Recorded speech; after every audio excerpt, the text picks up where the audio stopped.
அனைவருக்கும் வணக்கம். RMV the king maker இந்த டாக்குமெண்ட்ரி இதில் அவரை பற்றி பேசுறதுல எனக்கு ரொம்ப மகிழ்ச்சி. ஸோ எனக்கு ரொம்ப நெருக்கம் மரியாதை கொடுத்து என்னோட அன்பா என் மேலே அவ்வளோ அன்பா காட்டினவங்க ஒரு 3-4 பேருங்க. அதாவது பாலச்சந்தர் சார், சோ சார், பொன் அருணாச்சலம், ஆர்எம்பி சார், இவரெல்லாம் இல்லைன்னு சொல்லும்போது சில டைமில்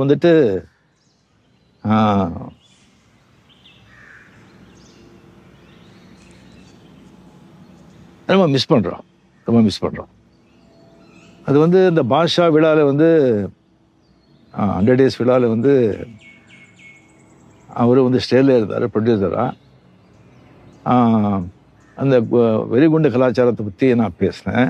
எனக்கு அவ்வளோ பேசியிருக்கேன். அவரை வச்சுட்டு மினிஸ்டராக வச்சுக்கிட்டு அதை பற்றியும் நான் பேசக்கூடாது. அந்த அளவுக்கு அப்போ எனக்கு ஒரு தெளிவோ இல்லை ஒரு ஏதோ இல்லை. அதை பற்றி பேசிட்டேன். அது பேசின பிறகு அது தெரிஞ்ச பிறகு அப்போ ஒரு ஏடிஎம்கேல ஒரு மினிஸ்டராக இருந்தார் புரட்சி தலைவி ஜெயலலிதா அவருக்கு அவரை அந்த பதவியிலேருந்தே அவர் தூக்கிட்டாங்க. மினிஸ்டர் பதவியிலேருந்து தூக்கிட்டாங்க. எப்படி அது நீங்கள் ஸ்டேஜில் இருந்துட்டு ரஜினி வெடிகுண்டுகளை பற்றி அந்த மாதிரி நம்ம கவர்மெண்ட் அகேன்ஸ்டாக பேசினா எப்படி நீங்கள் சும்மா இருக்க முடியும்னு சொல்லி அவங்க தூக்கிட்டாங்க. அது தெரிஞ்ச உடனே எனக்கு அப்படியே எனக்கு ஆடி போச்சு. எனக்கு என்னடா இது என்னாலே தான் இப்படி ஆச்சு அப்படின்னு சொல்லிட்டு நைட்டெல்லாம் எனக்கு தூக்கம் வருது. ஃபோன் பண்ண நைட்டு அங்கே யாரும் எடுக்கல. மார்னிங் ஃபோன் எடுக்கும்போது இந்த மாதிரி தான் எக்ஸ்ட்ரீம்லி சாரி சார், இந்த மாதிரி பண்ணி ஆயிடுச்சு, என்னாலே தான் ஆச்சுன்னு சொன்னால் அவர் ஒன்றுமே நடக்காத மாதிரி அதை நீங்கள் விடுங்க, நீங்கள் அதை பற்றி ரிசீவ் பண்ணுறீங்க, அதுவும் என்ன அது, ஐயா நீங்கள் மனசுலேயே வச்சுக்க வேண்டாம், நீங்கள் விட்டுடுங்க, நீங்கள் சந்தோம் ஹாப்பியாக இருங்க, என்ன ஷூட்டிங்கு அப்படின்னு சாதாரணமாக கேட்குறாங்க.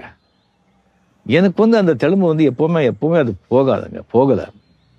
ஏன்னா நான் தான் கடைசியாக பேசினது. நான் கடைசியில் பேசின பிறகு அது எப்படி மைக்கை பிடிச்சி அவர் பேச முடியும்?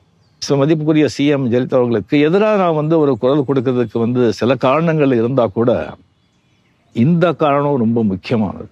அதுக்கப்புறம் அவர்கிட்ட நான் சொல்லியிருந்தேன் ஃபோனில், நான் வேணும்னா அவர்கிட்ட நான் பேசிட்டா இதை பற்றி சொல்லும்போது ஐயோ வேண்டாம், அந்த அம்மா வடிவத்தை சேஞ்ச் பண்ண மாட்டாங்க, நீங்கள் பேசி உங்கள் மரியாதை இங்கே இழுக்க வேண்டாம், அப்படி நீங்கள் சொல்லி நான் அங்கே போய் சேர வேண்டிய அவசியமும் இல்லை, நீங்கள் விட்டுடுங்கன்னு சொன்னாங்க. அந்த மாதிரி ஒரு பெரிய